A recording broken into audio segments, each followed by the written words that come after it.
We got the Fruit Up with Herbs Challenge coming February 1st. Tap in with the gods. We're about to be talking about health. We're about to be challenging ourselves to go to the next level. And we're about to be having fun. We're trying to heal. We want to feel better. We want our life expression to be expressed in a well-mannered way. So we got to be killing ourselves. I'm going to be sharing a lot of herbs and teaching about herbs that detox the body, right? Diuretics, purgatives, anthelmintic type of herbs that we can use to help enhance our cellular function, to help enhance our health, right? Plus, we're going to be going in with the fruit, heavy with the fruit, the grapes, the citrus fruits, you know what I'm saying? The melons.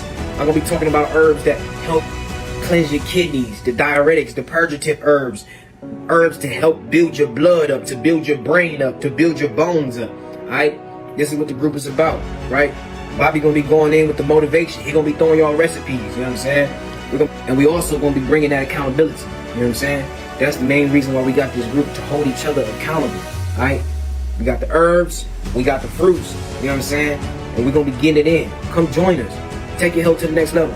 I've done numerous fruit fasts before. People have lost weight. I posted about a brother who just recently reversed his high blood pressure. Posted about, we had sisters in the group who sprained their ankle and the tissue of the ankle regrew. Like, when it comes to healing, we need electricity, right? So if you want to take your health to the next level, come join us, right? And get it in. And most of all, we're going to be having fun. We're going to be having fun, you know what I'm saying? So, yeah, let's get it. Let's get it. You know what I'm saying? We got the fruits and the herbs. Let's get it.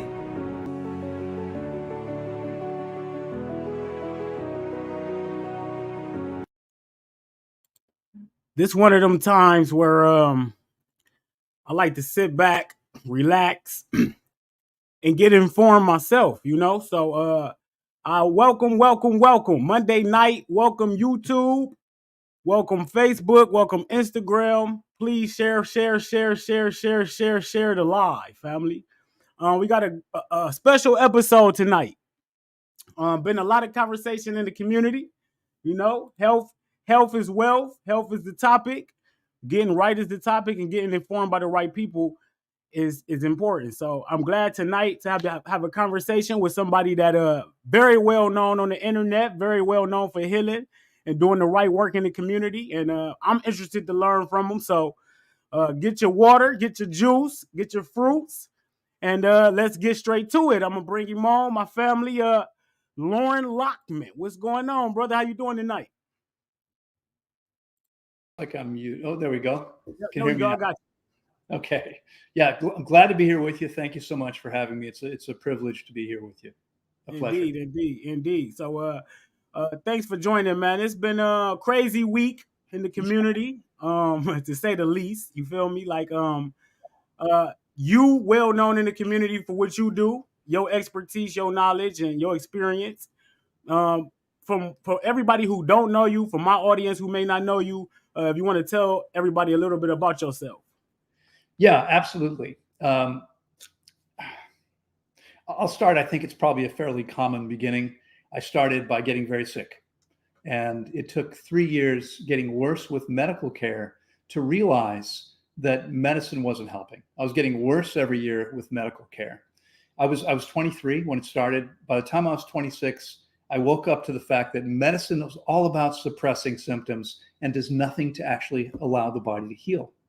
And so at that point, I realized I needed to walk away from medicine. That's what I did. I've never looked back. I have literally never used a doctor, never seen a doctor in all these years, with the exception of for trauma care. I'll be 63 soon. I'm still pretty active. I ride a motorcycle, a quadricycle. I surf, mountain bike, rock climb, and I injure myself sometimes. Mm-hmm. And so the only time I've seen a doctor, I mean, I had to buy a life insurance policy for a mortgage. But aside from that, and that was a full checkup, aside from that, I've seen doctors only when I've been in trauma. You know, I have had something they've needed to sew up, something like that. So this was my introduction. You know, I woke up to the fact that medicine wasn't helping. The first thing that occurred to me was maybe I needed to go back to nutrition. And I say go back because, well, I I grew 10 inches when I was 14 without gaining a pound. I literally look like a stick with a nose. Hormones are kicking, and I wanted the girls to find me attractive. I look like a stick with a nose. I thought maybe if I started paying attention to nutrition, began working out, maybe I could build my body a little bit. It worked. That's what I did. But I became fascinated with nutrition and health, and that was 49 years ago. I've never dropped it. I've been studying this ever since. When I walked away from medicine, I realized, after a few months, I went back to nutrition and realized I was doing everything conventional nutrition said I should do. And here I was, sicker than anybody I knew. And so I thought, this doesn't work. There's something wrong with this. Today, I could tell you lots of problems with conventional nutrition, the way it's taught. But the first thing that occurred to me was there's got to be a diet that actually allows us to stay healthy. It's clearly not the one that they're teaching. It's not the one most people are practicing. It's something different. And so, as you may know, I eventually, I gave up animal products and all processed foods right away. It took me very little time to realize that was important and necessary. It took me 5 years to realize, I was trying to figure out what's natural for my body. It took me 5 more years to realize that cooking food wasn't natural. I finally gave up cooked foods. I've never looked back. It was 32 years back in November that I've been all raw, living on fruit and leafy greens. And around the same time, I discovered fasting. I started off drinking juices, as many people here do and are familiar with. And I worked up to doing 120 days on juice only. It was powerful, no question. But then I did a week on water, and I couldn't believe how much more powerful it was. And the more I looked into it, the more I began to understand what's happening, the more sense it made to me. Everyone here is probably familiar with Hippocrates, not the place in Florida, but the guy from Greece who famously said, "Let your food be your medicine, and your medicine." I'll bet very few people here know what his very next words were, because what he actually said was, "Let your food be your medicine your food, but to feed yourself when you're already sick is to feed your sickness." Hippocrates fasted his patients.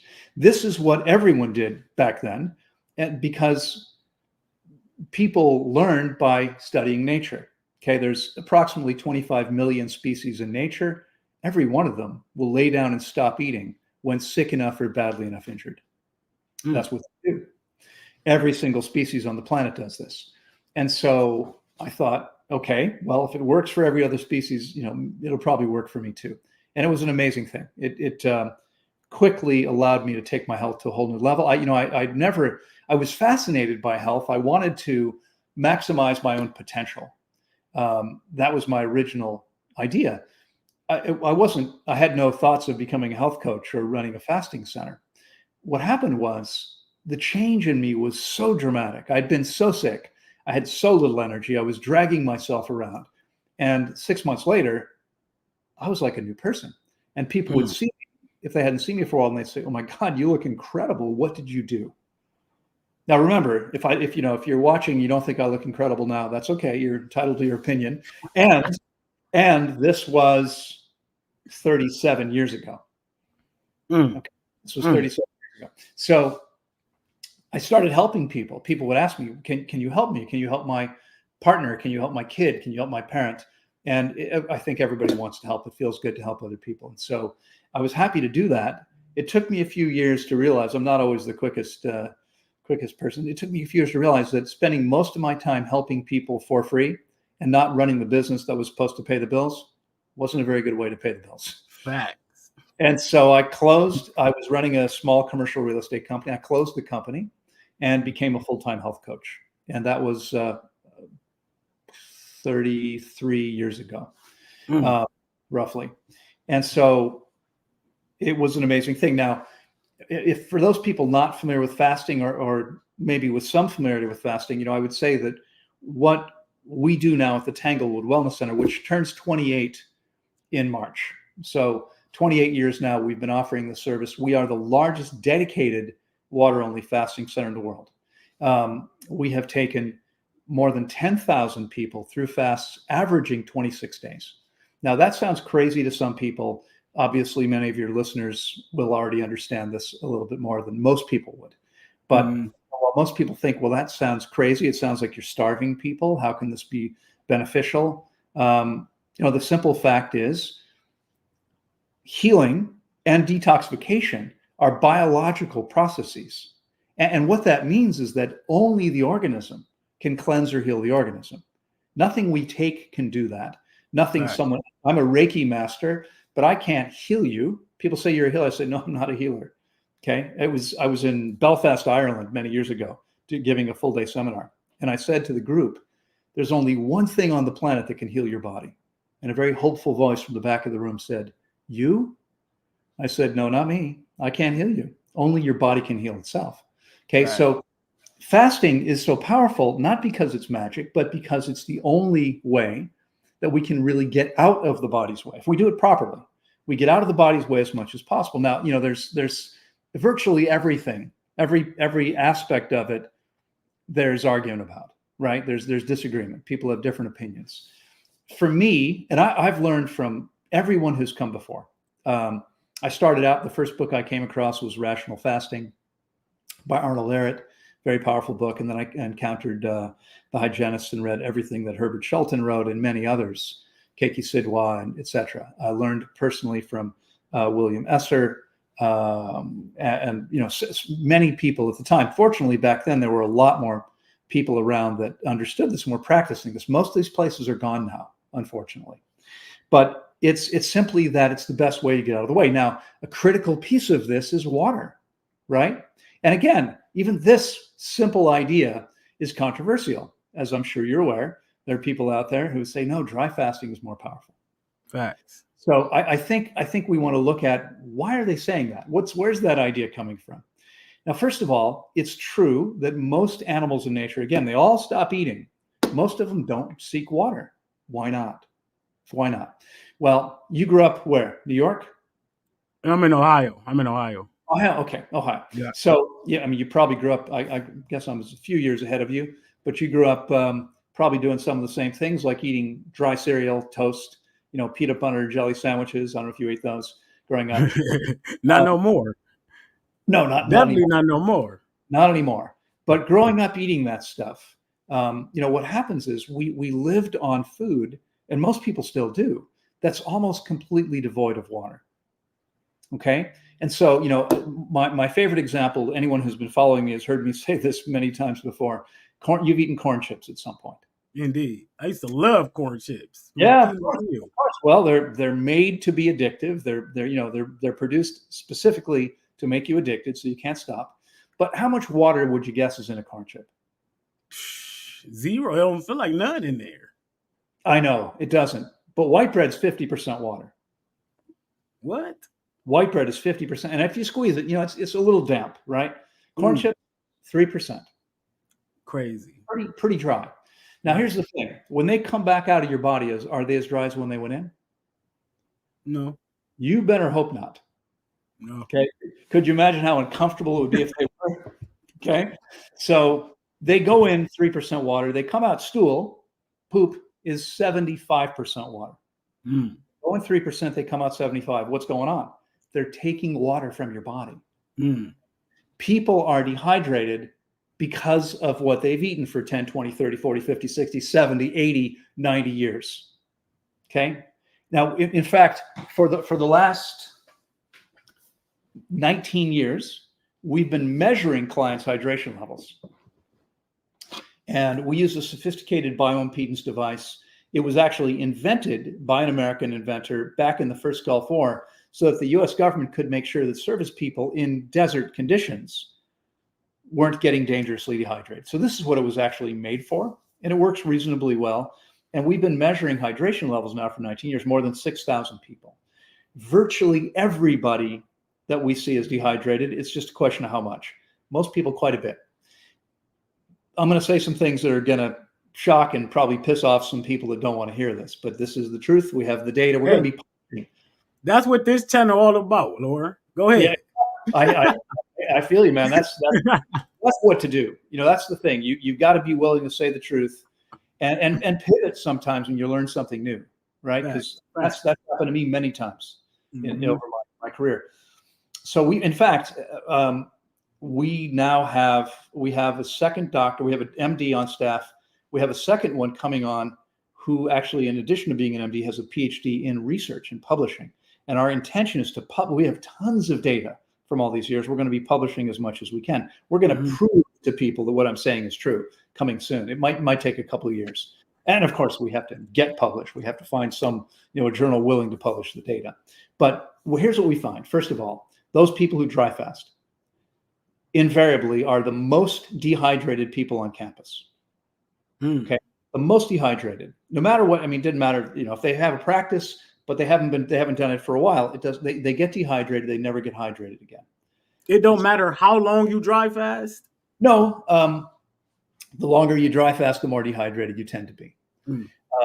But it's a dehydrating practice. And here's the thing. There's all this mythology around it that says things like your cells turn into incinerators and burn up the toxins. Really, where's the little smokestacks? There's no science to support the idea that we're burning toxins up in the cells. That doesn't happen. In order for that to happen, our body would have to be incredibly hot. It doesn't happen. That's not what's going on. Okay, we have very, very clear, well understood paths of detoxification, and the way we get the garbage out of the cells is through the lymphatic system. Right? Many people may not realize this. Lymph fluid is actually blood plasma which purposely, by design, leaks out of the smallest arterioles. These are the smallest vessels bringing blood to the cells. It washes over the cells, over the tissue, and picks up the garbage that the cells are getting rid of, are then collected by the lymphatic ducts, go through the lymph nodes here. We have a bunch of them back here, underarms, groin, and then dumped into the thoracic duct, the major vein leading back to the heart, which sounds crazy. Why would it go back to the heart? Because it's pumped directly from there to the kidneys. We get rid of the stuff. That's how we eliminate toxins from the cells. We don't burn them up. So what happens when people dry fast? Well, because water is the universal transport medium, in order to detoxify, there has to be enough water in the body.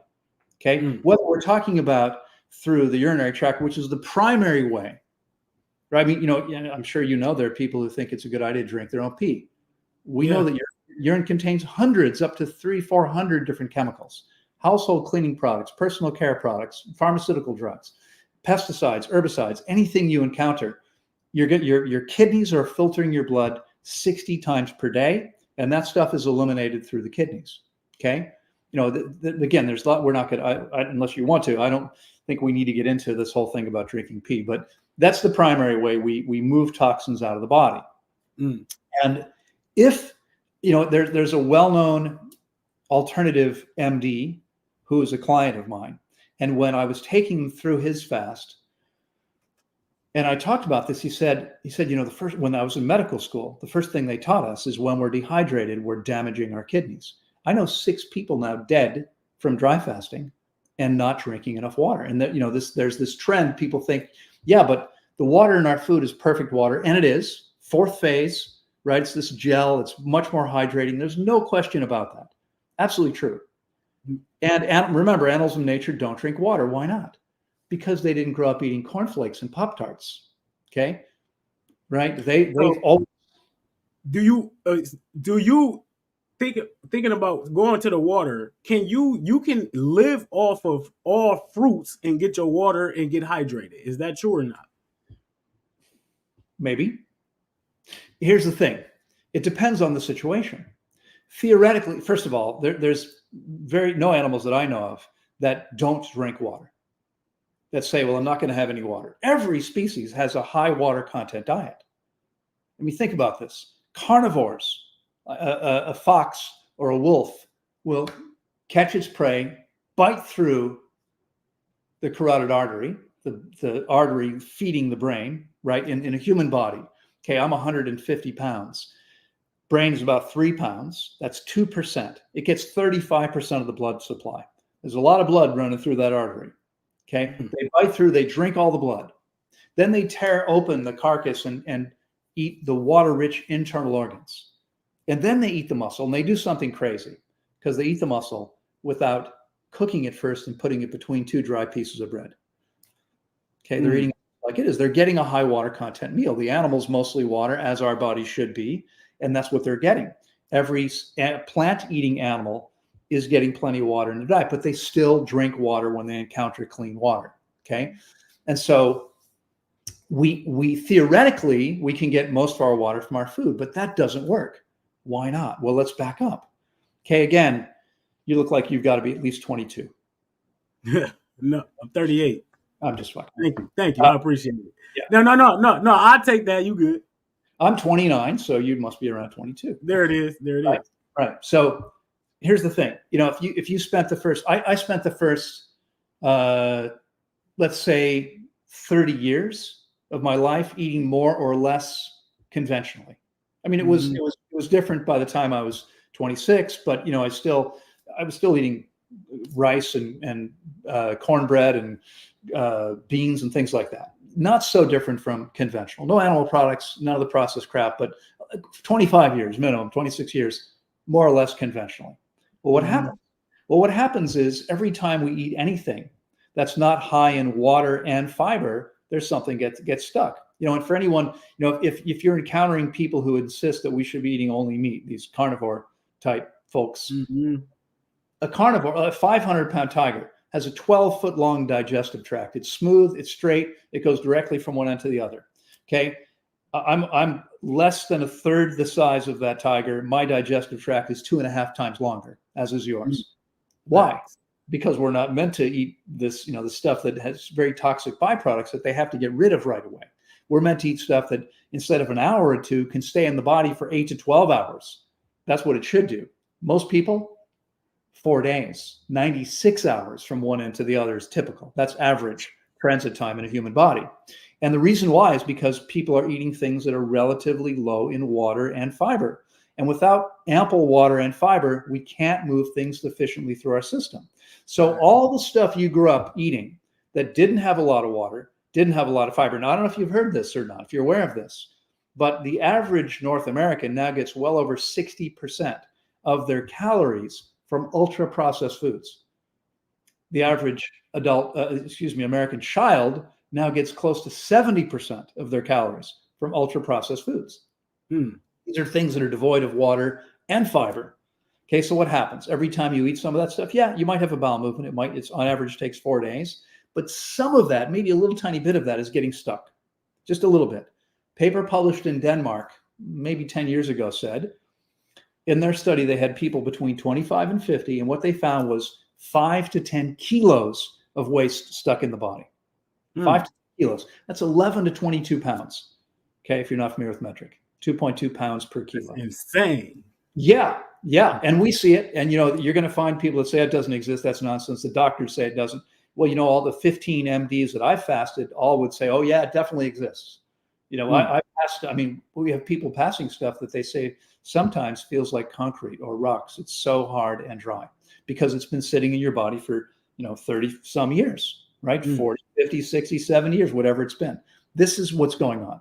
And so that stuff sits in the small intestine. And when you eat or drink anything, it absorbs water.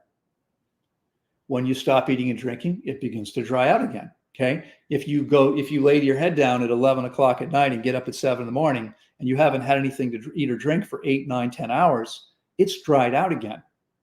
And the next day it soaks up water when you eat and drink, and then it dries out again. You never get hydrated because it's taking the water from your body. The food that you eat. All the remnants of the old stuff that you ate way back that was low in water and fiber, not the food you're eating now, not the healthy species appropriate diet, but all the stuff we ate that was too dry, that stuff, and didn't have enough fiber, that stuff, little bits of it get stuck. Again, I actually did the math, Bobby. I figured, well, how would 11 to 22 pounds happen? Here's what I realized.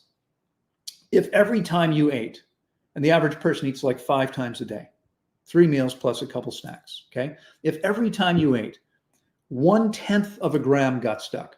Now, for anyone who's listening and doesn't know metrics, there's 28 grams in an ounce. So 1/10 of a gram is 1/280th of an ounce. It's a tiny little piece, like a little breadcrumb. Imagine that size piece gets stuck in the system because There's not enough water. There's not enough fiber to hold it all together so the body can move it through. What happens? What happens is in 25 years, you've got about 10 to 10 pounds. In 50 years, you've got about the 20 pounds that they said is what happens. It could happen.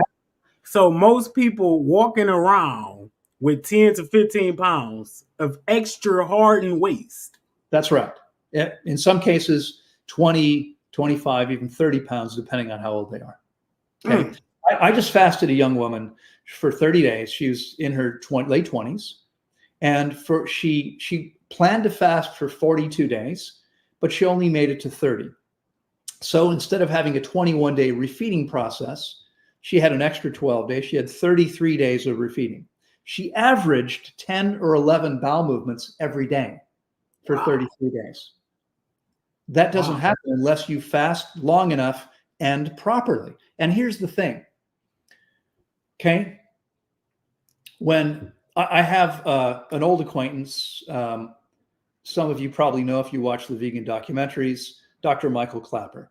Okay. I've known Michael for many, many years because 30 years ago, he had a radio program that he broadcast from the University of the District of Columbia. I lived in DC and I was on the board of the Vegetarian Society. And he would come up to town every 3 or 4 weeks to broadcast this show. And so, back then nothing happened remotely. I mean, it was mostly he would fly to DC and record it from their studio. And when he was in town, his wife would stay in West Palm Beach. And when he came to town, he was looking for things to do. Well, if we had an event, we were his people, right? With the Vegetarian Society, he would come to our events.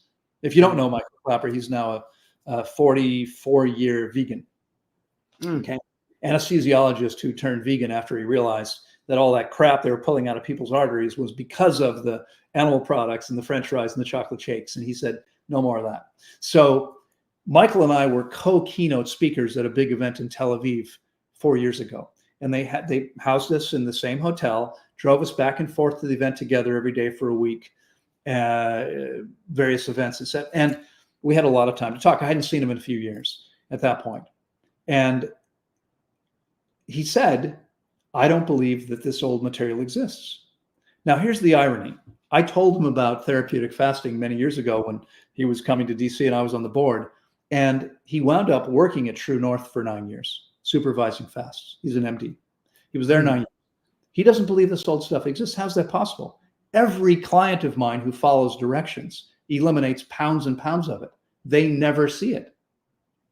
There's a couple of reasons why, but we're gonna come back. One of them is the type of water they're using. Okay, you may know they use distilled water. Okay, and I know we're going to get there. It's important, but I think it's important. I think it's important that we support this with this information. So I mean, we literally, I've now fasted more than 10,000 people. Everybody eliminates pounds and pounds of stuff, and this includes people 17, 19, even 22 years living on fruit and salad. They still have tons of old waste in their body because it's a giant, massive, hard, dry material. And eating fruit hydrates it, but it doesn't break it down. The body does that when we fast. Okay, the body says that stuff doesn't belong. And as soon as we stop eating it, the body can put the energy into it, it starts to break this stuff down. So you say fruits can't break it down. Why are fruits considered such great cleansers? Well, I mean, I don't know. I don't consider them that way. Again, nothing can cleanse the body but the body. Now, I think the reason why is this, and it's just a misattribution, a bit of a misunderstanding. Okay, here's what happens. When we're eating foods that are high in water, relatively high in water, I mean, what's higher than fruits, right? Leafy greens, lettuce is 96% water. Cucumbers are around 95% water. Watermelon's about 92%. Other melons are less. If we're eating high water content fruits, which is what I encourage everyone to focus on, eating, what I eat myself. Today I had watermelon and a big salad, which was mostly cucumbers and some tomatoes and a little bit of peppers like that. When we're eating those foods that are high in water, the body has an easier time cleansing. And of course, many people heal simply by improving their diet. It's so critically important that we understand why this happens. I wish I had a sheet of white paper, but I hope you'll be able to see this. I realized, by the way, we had a bad background, so I unblurred myself. But if we look at a continuum of all possible dietary choices. It's just a line, right? What we have over here, we have ORVD, and here we have the 3-MCD, okay? So over here at one end, the worst possible diet is McDonald's 3 times a day. And over here, we have an optimal raw vegan diet, okay? And in between, an infinite number of points. And this is a really important idea, okay? I think you have to understand this. A typical, what we call a standard American diet, a SAD diet. Actually, you know, I've had the privilege of speaking all over the world. I've been traveling speaking now for 28 years, something like that. I've been in 75 countries. And here's what I found. It doesn't matter where you go. This is a standard anywhere diet. Could be anywhere. Okay, doesn't matter where you go. People are eating mostly stuff that doesn't belong in the body. You and I both know, right? Your show, Fruit Up. It's meant to be fruit. I believe it's important that we eat leafy greens, and I do. I recommend everyone eats them. I eat them myself. If I go a week or so without them, my body says, eat some leafy greens. Okay, there are things there that we need. But a fruit-based diet helps some people heal and allows people to cleanse faster than they were before, because our amazing bodies in every moment of our lives are trying to cleanse and heal. So if we go from a standard American diet to a diet of, temporarily, of only, I can't write upside down. I can't even write right side up, really. But, okay, if we go to juices from here to there, this is better. I don't think it's ideal. I think it's far inferior to whole foods for lots of reasons. Okay, because we're oxidizing nutrients. We're losing all the essential nutrients bound up in the fiber. We're concentrating the heavy water. A heavy water is water that contains deuterium. It's H3, and it's harmful to us. Okay, and it's concentrated in juices. And so we're creating something that's imbalancing, but it's better than what people were doing before. If I were to go from the diet I eat to a diet of juices, where are we? I wouldn't get better, I'd get worse, because it's far inferior to a diet of whole foods. But the point is, as long as you go from wherever you are and you move up, you're going to improve. You're going to get healthier, okay? So when people go to a diet that's high in water and perfect water, again, this 4th phase water in fruits and leafy greens, yeah, their body can cleanse and heal. Now, most of the people that I see are people that they know they weren't able to cleanse and heal as much as possible, and so they fast to allow that to happen. Okay, but it's absolutely critical to understand that the body is detoxing only because there's sufficient water. In addition to the urinary tract, we eliminate through the colon. Now, again, we talked about this old hard stuff. It doesn't move until it gets hydrated. Okay, at our largest competitor, I won't mention their name, they tell people not to drink more than about 120 ounces. Okay. And most people less than that. And that's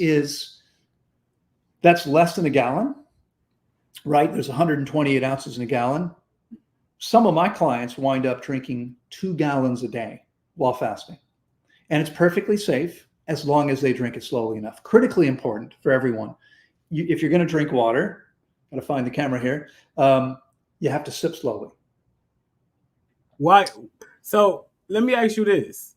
When you say, how long would you recommend somebody go on a all water fast to say that they're healed? Or is it a case by case basis? It's case by case, although I can tell you, so it takes 10 to 11 days to get to the deepest phase of the process. Okay, and this is why almost everyone who works with me fasts for at least 21 days. Almost everyone. Every year I'll fast hundreds of people, and there'll be a handful that'll do less than 21 days. I've fasted well over 1,000 people for 6 weeks or longer. Okay, my longest client fast was 4.5 months on only water. He eliminated stage 4 testicular cancer. Disappeared when he was done. They couldn't find a trace of it. We see this all the time with all kinds of cancers. Okay, but we know the body is able to eliminate cancerous cells. That's what a healthy body's doing. That's why we all don't have cancer, right?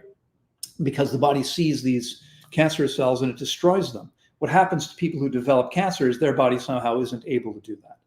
Okay, so this is what's going on.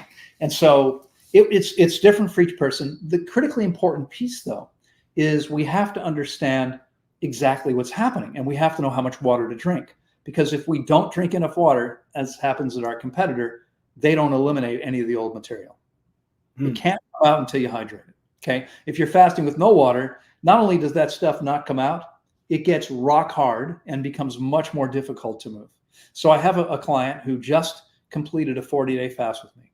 It was her third fast, 40-day fast. She did the first 2 on her own. She came to me, honestly, I think she sort of thought she knew everything she needed to know about fasting. She just thought she tried at my place.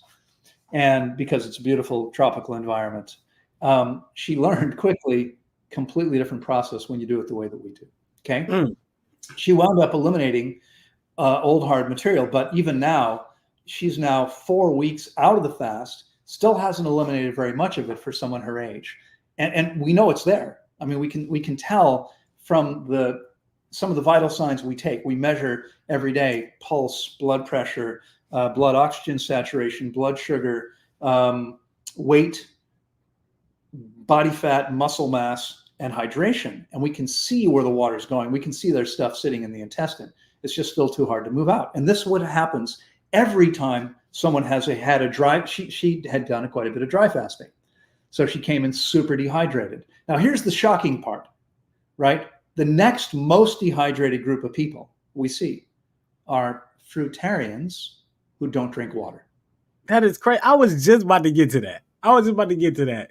So it's so much information, man, like in this community, you know. And I'm going fast because I realize, No, we good. So, what do, like, I gotta ask you this, like, when you think about somebody like who I spoke with the other night, like Orville Douglas.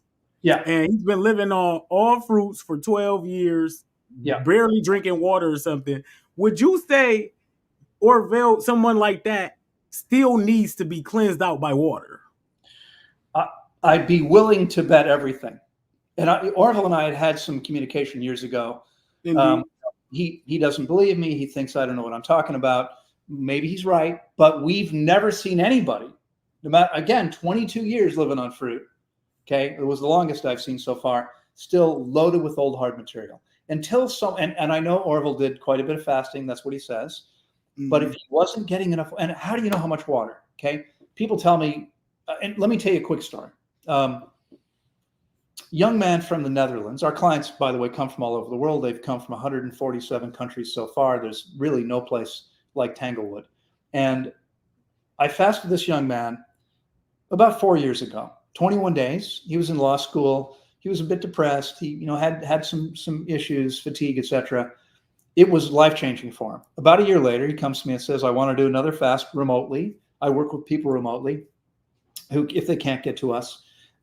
And just before we started, he said, I disagree with you about how much water we need. And this time I just want to drink when I'm thirsty. I hope that's okay. And I said, I'm sorry, it's definitely not okay. If you're not going to take coaching, I can't be involved. I'm sorry, if you got to be willing to take coaching on this. He said, no, okay. So he fasted on his own. He wound up in a hospital for 3 months. They said he had 2% kidney function. Why? Because of severe dehydration. He was drinking water. He wasn't dry fasting. I mean, he did, I don't know how many days before he wound up in the hospital. I don't remember that. I think he was at least 2 weeks in, and he was drinking water, but he wasn't drinking enough. And he wound up severely dehydrated. Okay. Now here's the thing. Everybody drinks water when they're thirsty. I mean, don't you do that? Isn't that what everyone does? Huh? You drink something, right, when we're thirsty. And yet everybody we've seen, more than 6,000 people, are severely dehydrated.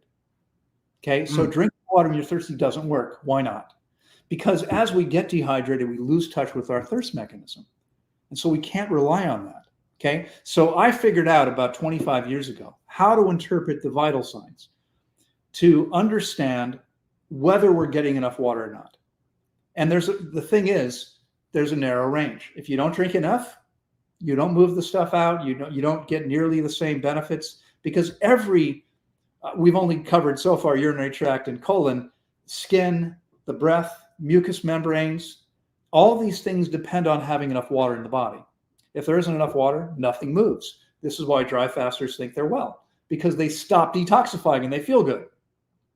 Symptoms mean the body's healing. They stop having symptoms, they think they're well. Every time we see probably 10 or 12 of these people a year now who have had a dry fasting experience, and for whatever reason they decided to come to us. They come in, they're the most dehydrated people on campus. We get them hydrated, all their symptoms come back every time, because all they had done was suppress everything by making themselves dehydrated. Water is life. Of all the things we measure, the single most important metric is hydration. And, Bobby, we're, as I mentioned, with two MDs on staff, both of whom interested in publishing and data and getting the information out there. We're going to be testing everything we can. I'm willing to say right now, check me in 5 years. Hydration is the single most important thing by far. Yeah, you hear that? You hear that right now. So, based off so let's get to this. We know that you healing off people are healing off water, or the body is healing itself off of water. Right. Why? The body heals itself, but it needs water to detoxify, and it needs water to function. I mean, it's said the average person needs 3.5 liters a day just to survive. In your normal life, you're getting it from your food, and for normal people eating whatever, they're getting a little bit from coffee, and a little bit from juice, and a little bit from milk, and a little bit from soda, and a little bit from their food. But we need a fair amount of water just to make it through the day. Go ahead. Right. So in essence, so distilled water versus spring water. This has been a hot topic. I myself been drinking distilled water lately, just based off the information that I've been receiving. Yeah. What's the difference? Why is it a difference? Why is distilled water not good for the body? Right. Well, so first of all, I think it's important to understand. It's interesting these days. Around the time of the whole flat Earth thing, I hear people saying, "Well, science, you can't trust science." Now, hang on. Science is just an intelligent way to understand the world around us. Okay. Yes, there are fraudulent scientists. Yes, there are studies that are rigged, because big companies want to profit from something. But that doesn't mean all sciences can't be trusted. Science is how we understand everything. Okay. Everything we think we know because of science. And so the science around this is actually really clear. There's all the claims made by the biggest one is, well, if we drink spring water, we wind up with inorganic minerals stuck in the body, and that joint calcifies us, etc. Well, that's interesting. I'm 63 years old. Arthritis runs in my family. My younger sister had both her knees replaced. My body, in fact, I'm the only one in the family that has a congenital knee problem. And when I was 18 and a cadet at the U.S. Air Force Academy, I needed braces with metal hinges to ski. We were in Colorado. I skied as much as I could. Now I surf and don't need braces. My knees work better today. There's no calcification. My joints are perfectly fine. In fact, we can start, with the common sense. There's 25 million animal species on the planet. Do they have distillers? No. That's been a big topic. There's no distillers in nature. And, the distilled water advocates say there are. They say rain is distilled water. Yeah. It looks a bit like it because water evaporates and then falls again. And that looks kind of like what happens in a distiller, but it's not the same. Okay. In a distiller, you heat the water up, you turn it into steam, it evaporates, it hits a stainless steel collection plate, right? And then it drips down into a second chamber. So first thing, is this what's happening in nature? Well, if the flat Earth people are right and there's a big glass dome over the planet, then yeah, that could happen. Otherwise, it doesn't happen, because the simple science about this is that water doesn't precipitate out of the air until it hits a solid object. So you get dew on your car, on a leaf, on the grass, but it has to contact something solid. What's it contacting in the air? It's contacting dust, pollen. You can actually create rain clouds. If you can plant enough trees in a desert, you can create rain. Okay, because tree pollen will seed the rain clouds. By the way, I'm also a certified permaculture instructor. This is what I learned in permaculture many years ago. Dust, pollen, pollutants, or minerals. And in every study, they find that rainwater contains at least 3 minerals and sometimes as many as 7.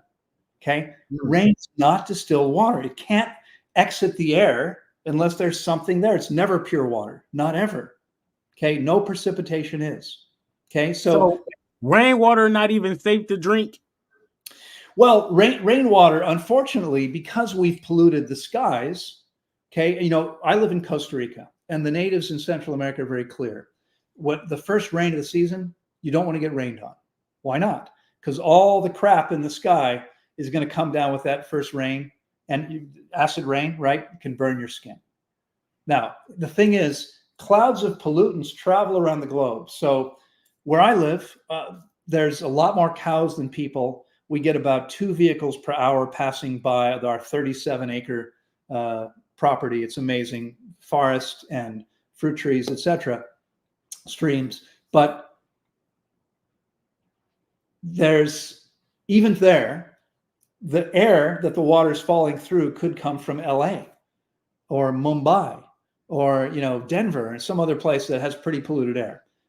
So you want to filter the rainwater before you drink it, because it could be quite harmful. You don't know what's in there. Okay, it's definitely not distilled water, that's for sure, because distilled water theoretically is pure water. Okay, but that's the second piece. Now, and by the way, the animals in nature are drinking from springs and streams. How about the people who live the longest on the planet? What do they drink? They drink natural water from springs and streams. Do they have arthritis? No, not at all. They're incredibly healthy. There's no calcification. I live in a blue zone on the Nicoya Peninsula in Costa Rica. I've been to several funerals of people who are 100 years old or older. It's not unusual there. Okay, what does everyone drink? The spring water. They don't have arthritis. They're still working in their 90s, these people. Okay. This is mythology. And my guess is it was started by somebody who was selling distillers and wanted people to believe this was true. It's not true. There's simply no. Now people say, look at and I've seen this. I saw this on our competitor's website recently. Here's the inside of the distiller. Look at all the mineral crap in there, all this residue. That's going to build up in your body. Well, there's a tiny difference. Okay, in the distiller, what are we doing? We're heating the water to boiling. So the water boils off, leaving the solid minerals behind. That's not happening in your body. Again, there's no evidence for this. Every other species drinks the natural water. All the animals, all the people living longest drink the natural water. It's, in an iron, same thing. You're heating the water up. Yes, you don't want to put in water that's got a bunch of minerals in it, because that's going to leave scale in the iron. But it doesn't leave scale in the body. There's simply no evidence for that. Now, there's something else, though, that's people really need to understand. And I want to ask you a question. You're drinking, is that glass you're drinking from, or is it plastic? This is glass. Okay, good. Because distilled water, which is negatively charged, will take plastic apart faster than any other type of water. So you definitely, if you're going to drink distilled water, which I personally would never do, I would never touch it. If you're going to drink it, you don't ever want to drink it from plastic, because it will contain more plastic than any other water. Okay, every time. If you go that's something I've never asked or questioned. Yeah. So, well, there's something else that happens. When we heat water in a distiller, certain chemicals in there are changed by boiling and actually become more toxic, more harmful. Okay. And so, the idea that distilled water is pure water, it's simply not true. Let's look at how a distiller works. Okay. Let's say this is the distiller. So we're going to boil this water. And again, the steam rises. There's a stainless steel collection plate. The water condenses, rolls down, and drips into a new chamber. That's clean water, right? Yeah. Maybe. It all depends. Here's the question you have to ask. Was there anything in the water that you started with that boils at a lower temperature or the same temperature as the water? And the answer is yes, almost always. Okay. Alcohol-related compounds, volatile organic compounds, even some bacteria are going to wind up in the other chamber. And again, anyone can research this. This information is readily available. Okay. Yeah, I definitely encourage everyone to, definitely follow up and do their own research. Check it out. I'm not giving anything from my own head. This is all verifiable science. Mm-hmm. Okay. So if you think about this, what's left here after you boil off get the pure water is whatever boils at a higher temperature than water. But there's many impurities that boil at the same temperature or a lower temperature, and they're going to rise and be right into that so-called clean water. It's not. And again, some chemicals are actually made more toxic as a result of the boiling process. And now you've got remnants of that stuff in this clean water too. But there's more to it than that. Okay. So everyone's all concerned, the distilled water people, about total dissolved solids.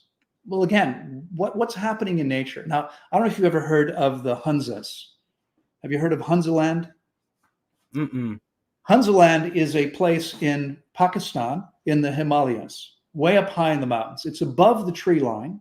They grow apricots there, one of the few fruit trees that will grow that high, but there's no natural trees there. They don't have any fuel. They're disconnected from the rest of the world. There's no roads. It's not easy to get there. And these people live a long time. Okay. I think I did see something about those people. Yeah. Now, here's the thing about them. There are people that say that the reason they live so long is because the water they drink, this is glacial water, very, very rich in minerals, inorganic minerals. Some people think they live a long time because of that. I don't think so. For years, I've been teaching what I call the 7 keys to optimal health. And they include getting enough sunlight, getting enough exercise, having a constructive way to deal with your emotions, eating optimally, being in the right environment, clean air, clean water, etc. What am I forgetting? There's most of them. So here's what happens. The Hunzas, they work outside. Okay, I mean, there's no businesses, there's no offices. They work in nature, so they're getting plenty of fresh air and plenty of sunlight. All they have is the natural stream and spring water. That's what they drink, rich in minerals. They eat. They don't have any cooking fuel. There's no wood. They have no natural gas. They don't have cooking fuel. Almost everything they eat is raw. Oh, it's ironic. I forgot fasting, the one I should never forget, right? They run out of food every winter, and they hunker down, and they do either a complete water fast or a close to a fast. Now, it's, is there a benefit? Someone accused me today of saying that juices are like McDonald's. No, I do. And partly for effect, I'll say juices are junk food. Why? Because again, I told you before, all the issues with juices that we take perfect, natural, whole foods, and we change them in ways where we're losing nutrients and concentrating toxins and missing the fiber that feeds the gut biome, etc. I certainly wouldn't say that they're the same, but these people have almost nothing to eat or nothing to eat, and so they have these long. They're either fasting or it's very close to a fast for 2 months every winter. This is what happens. So they're meeting all of their body's needs, but they're living this long, even though what they're drinking is and without arthritis, without these physical problems, very rich in minerals.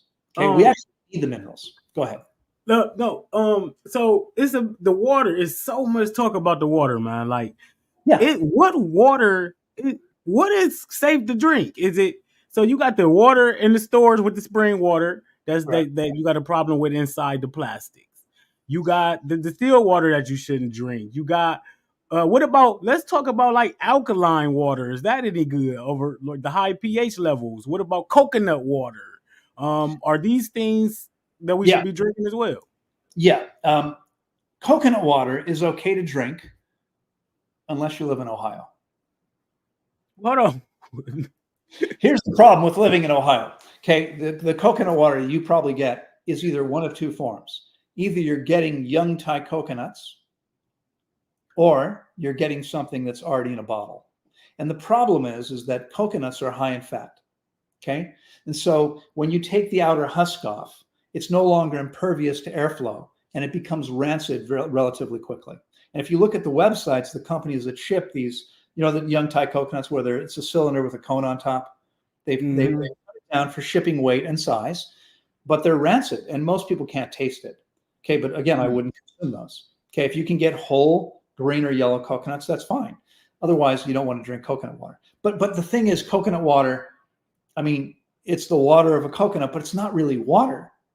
It's got fat and protein and sugar and nutrients. It's liquid food. It's fine to consume, but if you're consuming it between meals, okay, I mean, we have coconut palms. We have tons we feed our refeeding clients tons of fresh coconuts, the water, but I rarely use them because I only eat once or twice a day, relatively few calories, and I don't want, most of the time, I don't want coconut water. I want watermelon or papaya or pineapples or mangoes or maybe a salad.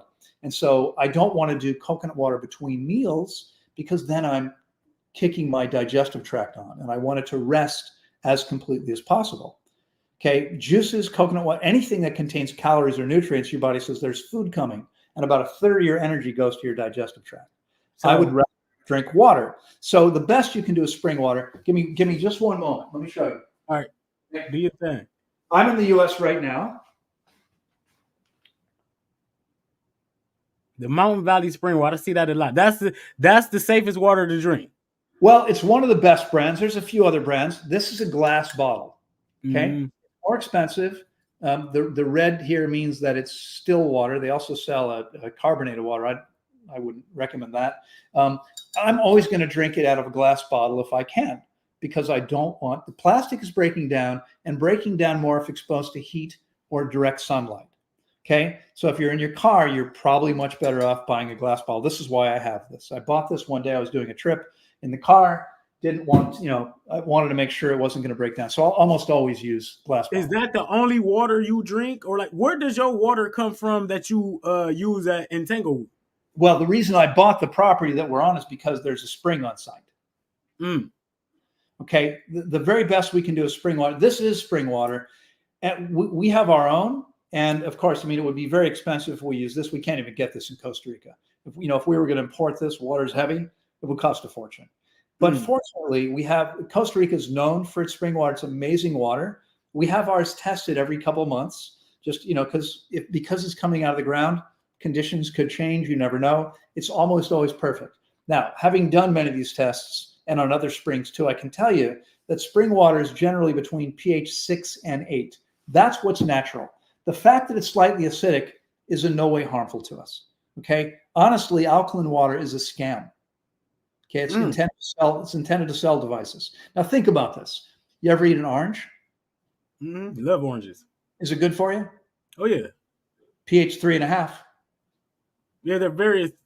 They go in acidic, but they're alkaline. They're alkaline forming. But that's the point. The point is that it's not the pH of what we're consuming that affects us. It's how the body interacts with it. Alkaline water doesn't make you more alkaline. The pH of the water makes no difference on your body's pH. It doesn't change anything. It's a scam. And here's the thing. Okay. Hydrochloric acid is pH 1, if I remember correctly, and it's 100,000 times more acidic than water because the pH scale is a logarithmic scale. So pH 6 is 10 times more acidic than pH 7, neutral water 7, pH 5 is 100 times more acidic, pH 4 is 1,000 times, pH 3 10,000, pH 2 100,000. No, I'm sorry. Well, I might have missed one, but I'm pretty sure it's 100,000 times more acidic than water. So let's say we're talking about a pH 3. Okay. Again, that's pretty acidic, right? You wouldn't want to consume something that acidic, would you? No. Orange juice? The orange juice? Apple juice? Grape juice? Ever drink those? They're all of that is 3 pH level 3? Right around there. Yeah, right around there. 3.2, 3.1. It varies a little bit depending on various things. And by the way, I mean, obviously bottled, pre-bottled, packaged, pasteurized juices are essentially garbage. Yeah, definitely. And fruit juice have a problem because you take out the fiber and what happens to the sugar? So you don't drink any juice? I will drink a glass of juice every once in a while as a special treat, but like it's a guilty pleasure. Okay, we're not going to improve on nature's perfect foods. The best you can do is to eat the orange, to eat the whatever. I mean, the whole foods is always best. We can't. And you know what though? You know what? With all the information you speaking, the only differences I noticed between someone like you and Orville is the type of water y'all drink. Other than that, y'all got kind of the same philosophy on everything else. He must be a very intelligent guy then.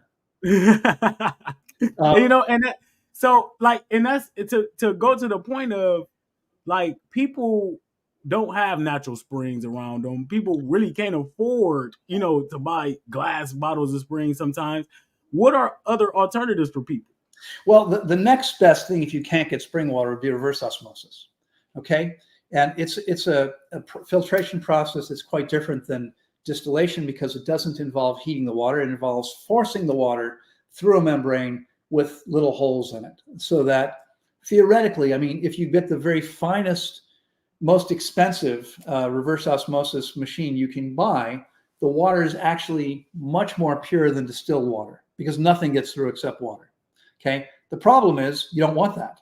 As I started to say before, we actually need the minerals there for the water to cross cell membranes. Okay. One of the things that distilled water advocates say is that the negatively charged distilled water only takes out the positively charged pollutants in the bloodstream. Okay. But look, you probably remember from 6th grade chemistry or science, if you have a positively charged magnet, it's going to attract what? Another magnet. Any negatively charged, negatively charged.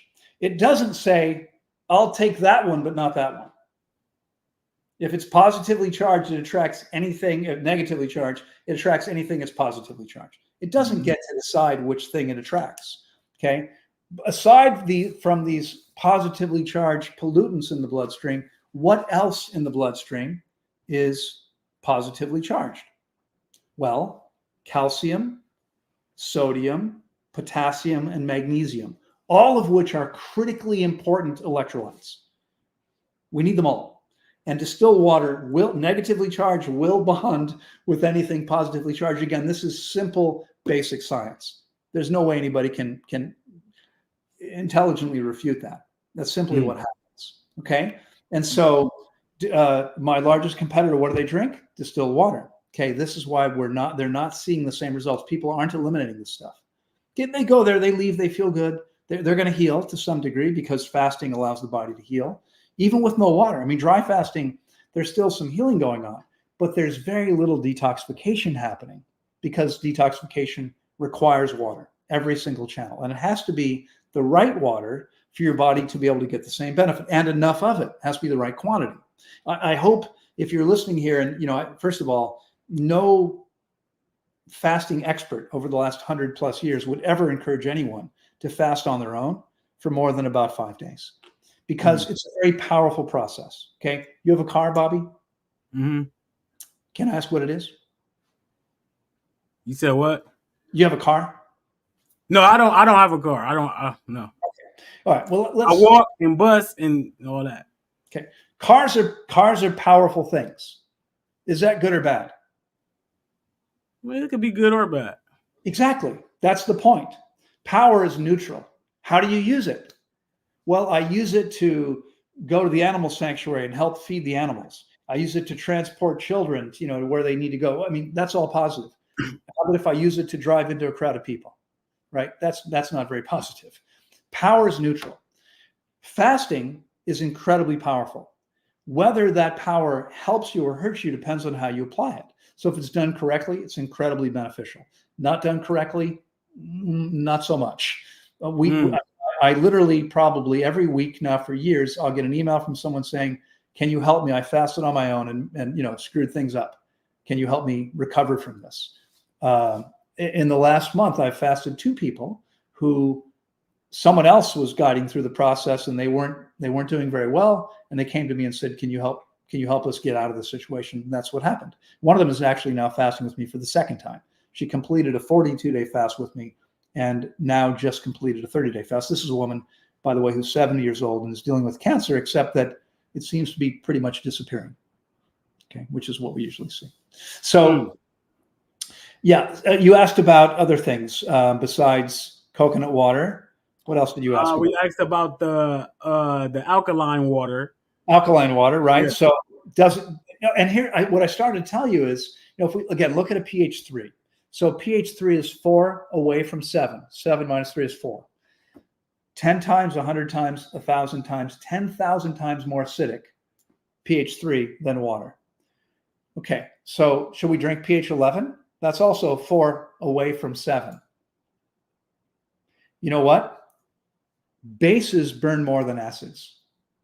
So that pH 11 is actually much more harmful than a pH 3 would be.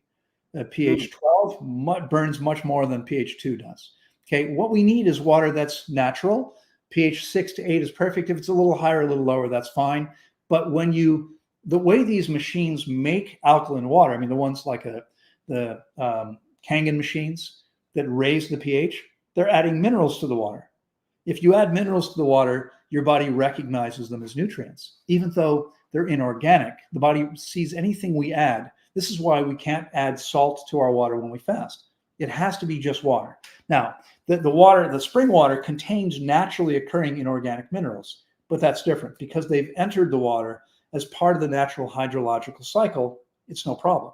Okay. If we add them in, the body recognizes them and says, oh, there's food coming, and sends you a bunch of water to the digestive tract. That doesn't work. Okay. Yeah, the information out there, and it's clear, and from it's so much information though. I think a lot of people get confused.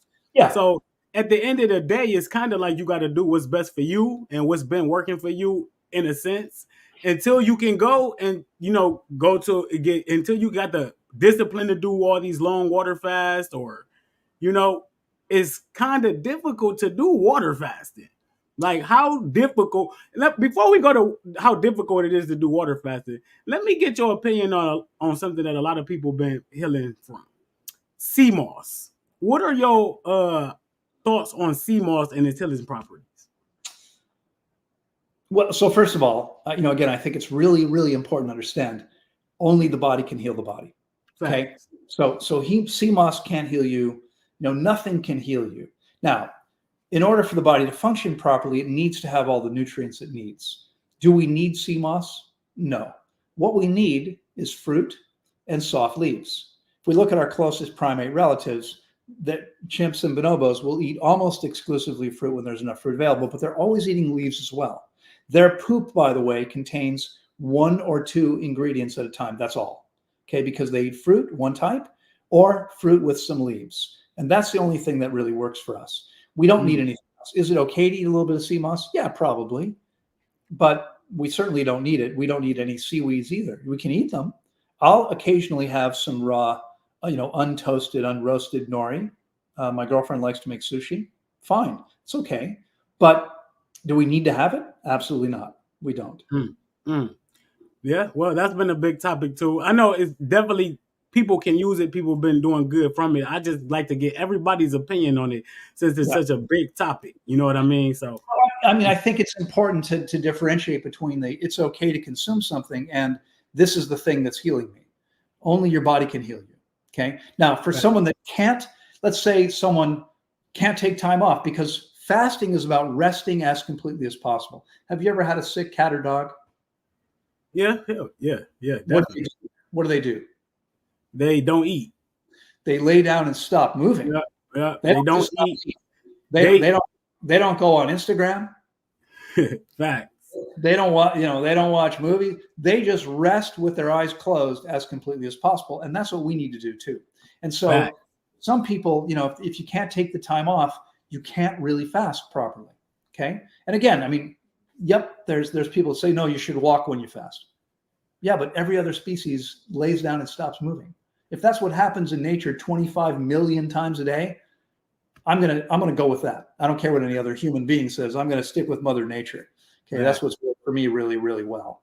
And so, if someone can't do that because they can't take the time off or they can't afford to have guidance, and you really should have guidance, then what do you do? Well, my recommendation for most people, and again, I got benefit from juices because I was in the process of transitioning and it was still better than what I was doing. Today, if I went to juices today, I'd be going backwards. Okay. My recommendation would be, if you can't take the time off to fast, then spend a month eating only high water content fruits. Okay, mono meals always, because everything requires a slightly different environment for the optimal digestion. So just watermelon by itself, just papayas by itself. I've been doing this more than 32 years. Almost all my meals are mono meals. Simple green salads accepted.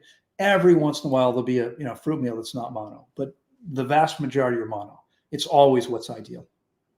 What about the people? What's the worst somebody that came to you? Like, I know, like, the people around me doing bad. You know, like, we obese, we got diabetes. It's difficult to even eat right, and let alone do a water fast. Like, what's your recommendation for people who got it that tough?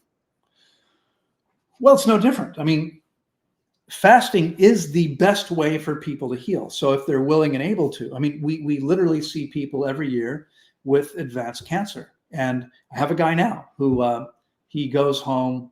We're technically closed, but we sometimes have people that stay on after the session's over. And he did 30 days, I think. Stage 4 cancer. They said to him, "We can't help you. You're going to die." The guy's in his early 40s. When he showed up, he has tumors throughout his body now, but he had a tumor like in his abdomen. And when he touched it, it was incredibly painful. Now, 7 weeks later, there's no pain. Okay. He believes it's gone. Now, I don't know. We don't have ways to look at that. We don't do those kinds of harmful techniques at Tanglewood, but we see a lot of people whose tumors do disappear. So, for me, I mean, the person that's obese, they can fast. With each of the only people that can't fast really are women who are pregnant or breastfeeding, because fasting will detoxify them so quickly that it will actually harm the baby. Okay. But, in fact, ladies, if you want to have children, you and your partner should both fast before you get pregnant, ideally. If it's already happened, then you're going to want to wait until after you're done breastfeeding, because it really is, it's just a little too much, too fast. So what are some of the ways somebody could approach fasting? Like a water fast. Like, what's the recommendation for a quick water fast for somebody who just want to get into it? Well, I'm not really sure what to say. I mean, No. So most of my clients do 21 days or more because they want to get as much benefit as they can. Obviously 5 days is better than nothing.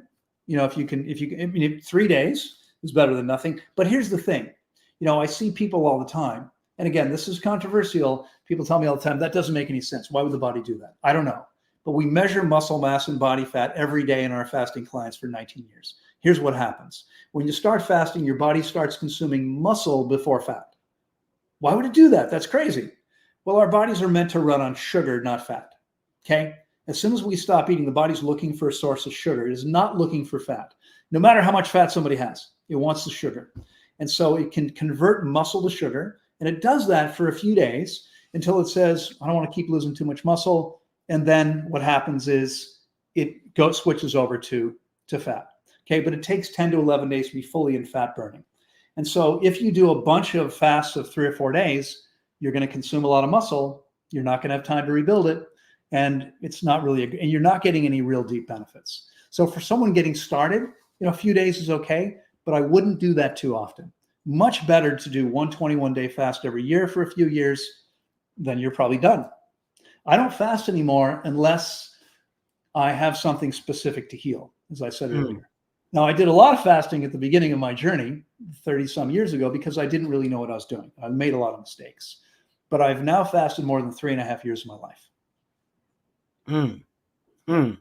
That's crazy. Excuse me. Give me just a minute. I'll be right back. Hang on. Take your time. Go ahead. Do your thing. Sorry. Okay. Hey, y'all see what's going on, family? This is very, very informative information. And this is how we get down, family. This is how we get down. Very, very. We're going to take some questions, too. Put your questions up. Whatever questions you got, please put them up. I'm going to take questions the last few minutes of this right now. Let's get it. I appreciate everybody for joining. Been very, very informative. Shouts out to my family, Kyle Johns. To my family, Kyle Johns for the fruit up sign, family. Kyle Johns for the fruit up sign. Y'all see it back there. You know what I'm saying? We turning up now. You know what I mean? We leveling up now. You feel me? So it's all good. Shouts out to Cali Muscle. I see you, family. Okay, we're gonna bring Loren back on. All right, sorry about that. Yeah. Indeed. No, you good. You good. Okay. Where did we leave off at? Well, we were talking about what can people do if they can't. How do they get started? And Okay. I would say any fast of any length is a good way to start. And if someone wants to just check it out, it's okay to do a few days on your own. Here's the thing: rest as completely as you can.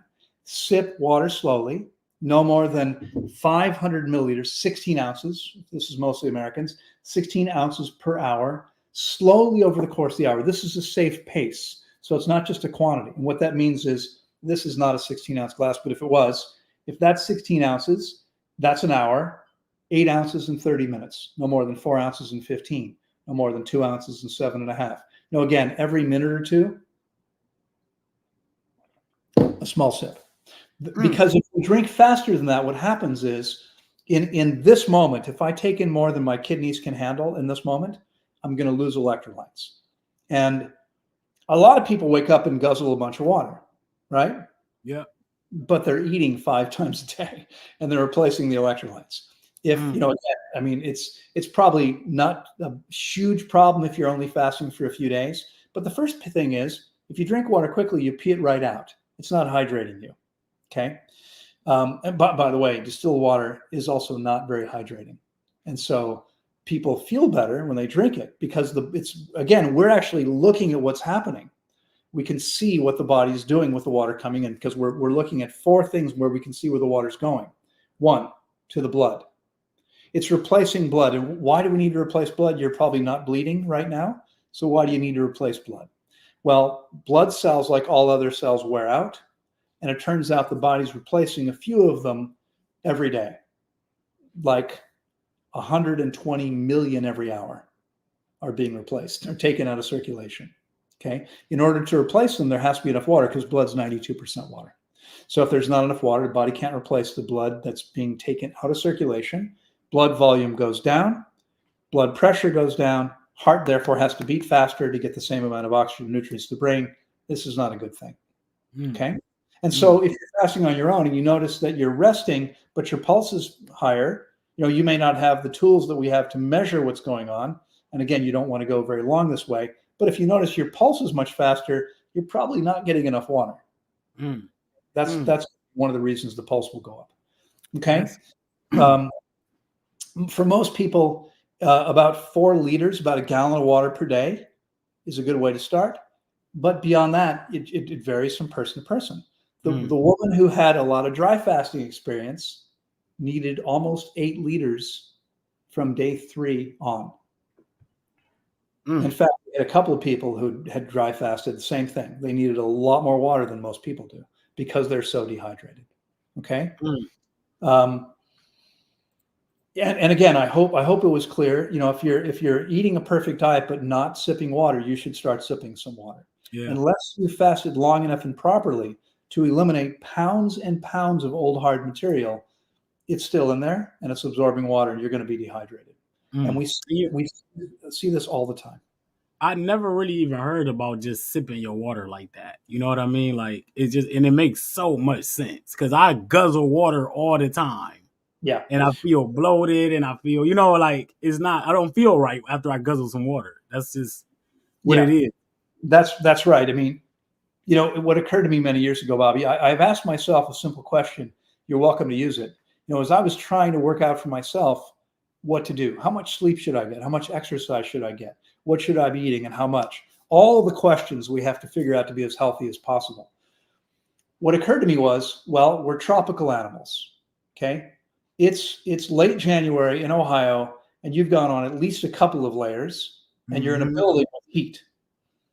Okay. I think it's fair to say you probably wouldn't want to be naked in Ohio right now in your birthday costume. Facts. The only place we could do that's in the tropics. Okay. We are tropical animals. I don't care where you grew up or how many generations back your family goes in Sweden or Norway. You're not walking around naked in the wintertime or even the summertime in those places most of the time. Okay. Right. Only in the tropics. We're tropical animals. we have to maintain about 95 degrees here in the center of the torso. And so we use clothing and heated buildings, et cetera, to maintain that. Okay. And so, based on that, the question is, well, what would I be doing with regard to any of these particular things if I was in the tropics? And I mean, it's allowed me to understand how much sleep we should get. Well, at the equator, there's 12 hours of dark and 12 hours of light every night. We should be resting in the dark for, I don't do that. It would be optimal, I think, but my life's a little too busy for that right now. I would say anyone getting less than 8 hours, which often includes me, is probably not enough. We'd be resting for 12 hours every single night in the dark. This is what would happen. What would we be doing in terms of water? Well, again, we'd have spring water, we'd have stream water. That's what we would have. We would have fruits on the trees. We would have some soft, tender leaves, but not so many. But this is how we can look at any question. And if we're going to drink water in nature, what do? Okay, if you don't have bottles, you don't have glasses. How would you get water if you were thirsty? You got to go out to the stream and get down on all fours and drink some. You get down on your knees, you cup your hands. Now, here's what I found is this is a really good way to wash the front of my shirt, because that's where most of the water's going. It's not a very efficient way to get it in my mouth. It winds up dripping down the front of my shirt most of the time. Okay? We wouldn't be, I could easily drink this whole glass of water at one time. But how do we do that when we're using our hands and we're only getting a little bit at a time? In nature, we would only be getting a little bit of water at a time. We would never be able to get that much at once. Okay. And the problem is we overwhelm our kidneys. Kidneys cannot process it that quickly. We lose it. We pee it right. It's funny. Many years ago, 20 years ago, there were self-professed raw vegan experts who would tell you, if your urine is clear, you're hydrated. You want to make clear urine? Drink a liter of water right now. Easy. You're going to pee that water right back out and your urine's going to be, it doesn't mean you're hydrated. You might be, but you might not be. You're just going to pee the same water back out. Okay. That doesn't tell us anything. Facts. I used to drink water all day and pee all day and be like, oh yeah, I must be hydrated now because I'm peeing all day. But that's just what it is. We're going to take some questions real quick. You got some time to take some questions, Loren? Absolutely. Yep. Okay. We got a lot of them for you too. So, Sure. Let's see what we got here. We're just going to throw them up on the screen and let you see what they say. Celtic salt, the way Celtic salt added to water. Is that the question, added to water? Yeah, I think that's what it is. Is Celtic salt good to add to water? Okay. And then I saw the rest that said the way Barbara O'Neill does it. So salt water is actually harmful to us.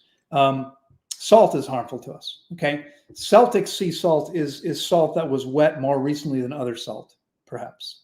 Okay. All salt comes from the sea, and it's all inorganic minerals. And again, it's one thing to have this is spring water. It's got inorganic minerals in it. But if I add salt to it, what it does is it raises blood pressure and it causes edema because your body tries to protect you from the inorganic salt. What tiny amount of inorganic minerals are present in spring water, it's not the same. It's not going to hurt you. So no, there's no reason to add salt to your water. What we're meant to do is to eat plants, fruits, and leafy greens. The beneficial soil organisms, which are a specific type of bacteria, allow the plant to convert the inorganic minerals in the soil into organic plant tissue. And so we get sodium and chloride by eating the plant. That's what we need, not sodium chloride. Makes a lot of sense too. Can you ask him about detoxing and moving lymph if you have tonsils and lymph nodes removed? Yeah, sure thing, Cameron. So fortunately, we have lymph pumps under our arms and in the crotch. And, even, I don't know if you've ever had a self-winding watch, these, before they had batteries, there were watches that just with your movement would go, and you could stop moving for a long time and they kept running. Okay. Our lymphatic system doesn't stop. And this is something I think is pretty well misunderstood. Now, I said earlier, if you were here, Cameron, that the lymph fluid goes through our lymph nodes here, back here, and winds up dumping into the thoracic duct, the major vein leading back to the heart. Okay. From there, it's pumped directly to the kidneys to be eliminated. So when the heart beats, it's pushing blood and it's pulling in the blood from the thoracic duct, which is where the lymph goes. Remember, lymphatic fluid is blood plasma that's purposely leaks out of the arterioles, the smallest arteries. So when the heart is pushing lymph, people say there's no lymph. Yeah, it's called the heart. Okay, on both, it's both pushing and pulling lymph. So you don't have to worry. I mean, obviously, this might be obvious. I'm sorry to say, my opinion is you probably would have been better off not having tonsils or lymph nodes removed. But it's okay. Even if they've been removed, your system's still going to work reasonably well. The body is pretty well able to adapt. Obviously, it works best with all original equipment intact. Indeed. What do you think about sun charging your water? I think that's fine. I'm not so sure. I mean, I don't know exactly what it does and doesn't do, but I don't think there's any harm. We have people on site that will sometimes put it in the sun in blue bottles. That's supposed to add a specific effect. I feel incredible just drinking the spring water as it comes out of the ground. So I don't really feel the need to do that, but I don't think there's any harm in doing that. Couple more questions. Thoughts on urine therapy? I know there's one. They wanted to come back to that one bad. Yeah. Let's talk about that a little bit. Okay. So let's see where to start. I mean, if you weren't here, Fruitarian, I did mention this earlier. That urine, we know, and again, this has been well known for about 100 years, how the kidneys work and what urine is comprised of. There's over 300 chemicals found in urine. This includes things that the body needs, but it also includes all the toxins we ever encounter, because remember, your two kidneys are filtering the garbage out of your bloodstream, which is where everything winds up, all the time. It's a nonstop process, 24 hours a day, every single day of your life. If your kidneys stop working, you need to be connected to a machine and probably don't have, 5 years to live, because that's not a good situation, right?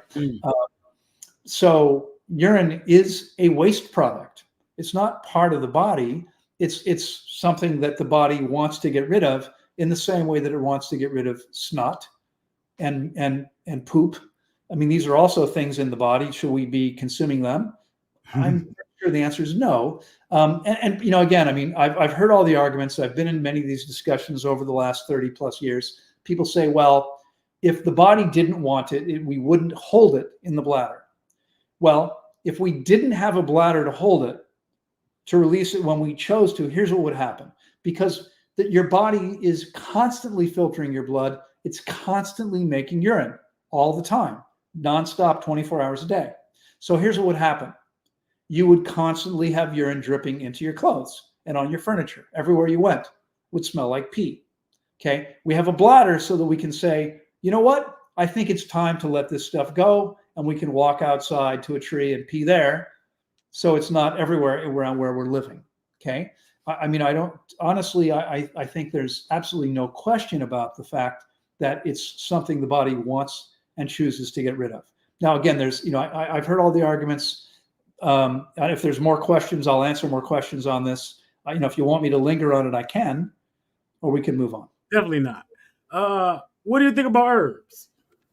I think they're pretty. You said what? You think they're what? Pretty. P-R-E-T-Y. They're pretty. I like little plants. Listen, here's the thing. Here's the thing, Kim. The body heals the body. Okay. Herbs don't heal you. And again, listen, I understand perfectly well if people choose to use herbs for various reasons. I think there may be times when it could be warranted, but I think, for instance, if you have a parasite infestation, you might consume papaya seeds. They're not exactly an herb, but people think of them like an herb. Papaya seeds. Now, people say they're good for you because they eliminate parasites. Well, what is it that kills parasites? What is it that kills anything? Something toxic. Oh. I'm asking, you're the only one here that can answer, so I guess so. Yeah. I don't know that. The things that are toxic, right? So papaya seeds, like almost all fruit seeds, are toxic to us. Will they kill parasites? They will, of course. But it's interesting because there's 25 million animal species on the planet, including parasites and humans, and there's only one central nervous system design that's been found. So things that kill parasites are also toxic to us. Now we're a lot bigger than a parasite, and so you might be able to safely consume some papaya seeds without it hurting your body, but pregnant women are told don't eat papaya seeds because it could cause a spontaneous abortion. They are toxic to us. Okay. Herbs are toxic substances that the body reacts to in a way that provides symptomatic relief. But symptoms aren't the problem. Symptoms are evidence the body's cleansing and healing. So I personally use no herbs whatsoever. I don't remember if I said this at the beginning, I may have, but I haven't been sick a day now in 37 years. Yeah, you did say that. You did. I have tons of energy. I started working this morning at 5 o'clock in the morning, almost every day. It's now 8:30 here. I have worked out. I had 2 quick meals, and I've been working the rest of the day. Other than that, we're closed. I still have 10 clients at Tanglewood. I do 3 group calls every day, and today I had a couple consultations and a couple other calls. So I stay super busy. I don't use any herbs. I don't use superfoods. I don't drink juices regularly. I don't do smoothies. I eat whole foods. I eat relatively few calories because as the body becomes more clean, it becomes more efficient. Okay. And what does this mean? Well, it means we need less fuel. To make your car more fuel efficient means that you would need to put less gasoline in it. And we want to become more efficient because the only thing that longevity experts agree on is that the less food we eat, as long as we meet our body's needs, the less we eat, the longer we live. It doesn't matter how the food is. Nothing takes more energy than processing food through the body. So we don't want to eat more than we need to. Man, like, I learned so much tonight. Like, I gotta be real with you. And it's like, it's so much information in the community, but the way you got on here and explained things tonight gave me a lot more clarity about some things. And I got some tough decisions to make now because it's so much good information. But you know what I would love to do, Loren? I would love to get like you, Orville, Matt, and like Yaki Awaken or somebody and just sit down and discuss these things because there's so many different opinions. Sure. You know what I mean? And that would be like, I think that would be so huge for the community if we could pull something like that off. Well, I'm open to it. I mean, I've been involved in some of these discussions before on other podcasts. A lot of times people are just stuck to their original opinion. Now, I mean, some people would say the same thing about me.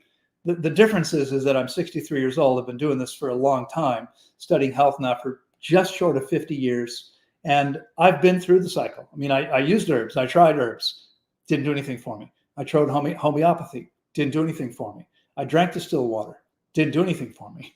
I went through all this and then looked at all the science and actually now have had personal hands-on experience. I mean, you can go to the place in California to fast if you want to. You should know that the guy there who's been there the whole time that runs it, he doesn't see his patients. Okay. He doesn't see his patients. The people actually that are attending to you are interns that are learning how to supervise fast. They're only there for 3 months. They don't have any experience. That's like going to a hospital and having the people that finished their classes in medical school are now doing their internships at the hospital.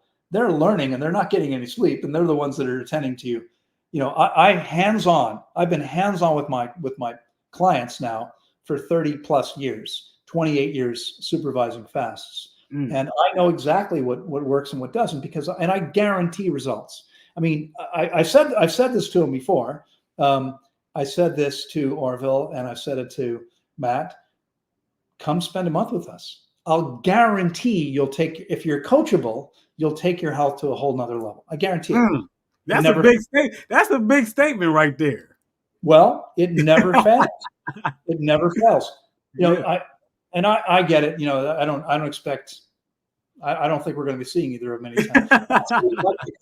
Matt said he'd like to come when he was able to. Indeed. I haven't had a conversation with Orville in a long time.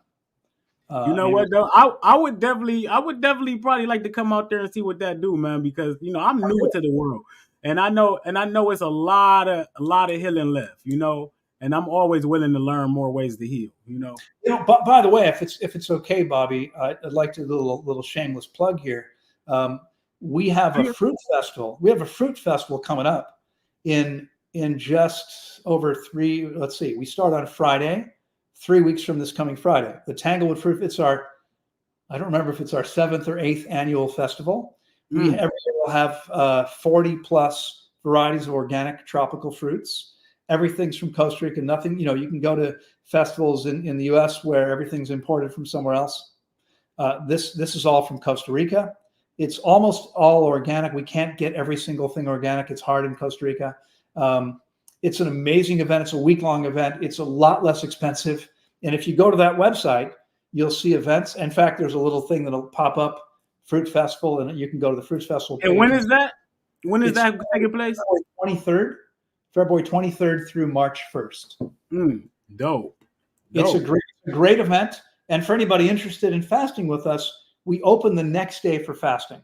So the festival is on Friday. Our next fasting session starts on Saturday, the 2nd of March. Wow. Definitely, man. This has been incredible. This has been you can't pay for this type of information. So you can. But you won't get it for free like this. You know what I mean? So, hey, this has been phenomenal, brother. I appreciate all your information. We definitely you got so much information. We definitely got to get you back on and do it again. I'm happy to do it. There's nothing that turns me on more, not including my girlfriend, than sharing this information. That's what this is why I travel and speak. This is why I've got more than 1,000 YouTube videos on my YouTube channel. By the way, I fired someone last year. He stole my master password, hacked all of our accounts. I'm locked out of my YouTube. I haven't been able to post anything there for a year. I'm going to start again, but I've been trying to get that going. Lost. So there's nothing new there. But I'm on Instagram Live every week. And I'd be very happy to come back and continue our conversation. Indeed, man. This has been beautiful. I appreciate you. It's been, one thing I got to say before I go. Sure. I got a decision to make now about this water, man, because I've been on the distill, but I ain't gonna lie, you kind of convinced me tonight. It's very good information, man. Very good information. And I'm gonna follow up on a lot of it too. And I'm pretty sure you already know what the hell you're talking about. So, hey, great work, man. I appreciate you. My pleasure, Bobby. Thanks for having me. Yes, you have a wonderful night. You too. Thank you. Y'all see what's going on, family? Y'all see what's going on? Very, very, very, very, very, very, very informative information, y'all. And we got to appreciate brothers like Loren Lockman for coming on and sharing with us, taking an hour and a half out their night. And this is what it's about, sharing information, gathering together, asking questions, and getting the information. So I appreciate everybody for joining tonight. Y'all know we got Fruits and Herbs going down February 1st. Fruits and Herbs going down February 1st. Y'all can sign up for that. That's going to be an incredible time. Y'all already know Fruit Up 13 to donate to the movement, so we can continue to bring the information every other night like we've been doing. It's been very, very fun doing these for you. This is number 21 since December 23rd. So appreciate the work, family. Appreciate the work that we are putting in over here. Once again, shouts out to my brother Loren Lockman. It was a very, very good meeting him. Very fantastic spirit. I can't wait to bring him back on. And y'all get on Orville and get on Matt and Yaki so they can come on here and spit that. It's about bringing the community together, bringing information together. It is about 1,000 ways to learn out here. So that's what this is all about, family. Y'all have a good night. We'll be back on what we got. We got so much going on. Wednesday night we got Shane Sterling. Shane Sterling coming to spit some knowledge. So it just continue to go. So support the movement, support yourself. Fruit up. Once again, shouts out to my family, Kyle Johns, for the sign. I appreciate you, brother. It looked real good up there too. Thank you. Y'all have a wonderful night. It's much love and fruit up. Fruit up. This is a fruit. These are herbs. February 1st, right? Me and my brother Cosmo Sage, we coming together. It's going to be a private group on Facebook. It's $20 to join. Y'all know how we get down. Ask about the Fruit Up challenges and how they go down. People losing weight, people starting to change their lives, people stop drinking. It's a lot of things going on inside these challenges. Together though, with the fruits and the fucking herbs, it's going down, family. Get in there now. The link will be in these comments. Join now, February 1st. Get your herbs ready. Get your fruits ready. Get ready for the information, family. Shouts out to my brother Cosmo Sage, man. We ready to turn up. We ready to inform. And we ready to heal. Love, family. Fruit the fuck up.